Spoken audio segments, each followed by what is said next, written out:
کومې ښځې چې د خاوند په مخامخ دغه شپږ کارونه کوي، نو خاوند ترېنه ډېر زیات خوشحاله وي. هغه شپږ کارونه کوم یو دي؟ نو ویډیو تر اخره پورې وګورئ چې تاسو هم د ښځو د دغه شپږو کارونو نه خبر شئ.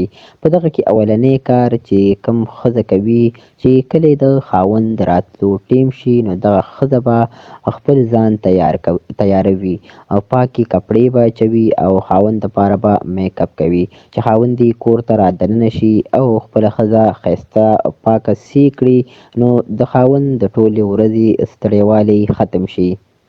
په دې کې به دویم کار ښځه دا کوي چې کله خاوند د شپې څملي، نو خاوند به یې په تیلو باندې د هغه د سر مالش کوي، د بدن مالش پې کوي او ټوله چاپي ورته کوي.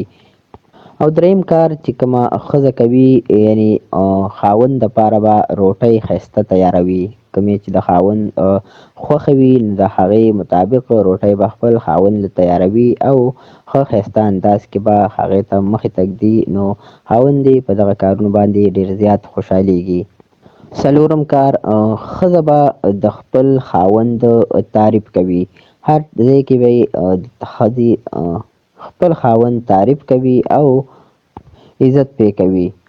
او پنځم دا چې دغه ښځه به خپل خاوند سره په مشکل وخت کې ودرېږي. که حالات هر څنګه وي، د خپل خاوند سره به په مشکل وخت کې ودرېږي، نه چې خفه شي او پلار کره لاړه شي. او شپږم دا چې د خاوند د کپړو خیال به ساتي. خپل خاوند له به په ټیم کپړې پاکوي او استري کوي به یې. دغه شپږ کارونه چې کومه ښځه کوي، نو د هر خاوند داسې ښځه ډېره زیاته خوښیږي او خپلې ښځې سره یې مینه ورځ تر ورځه سیوا کیږي.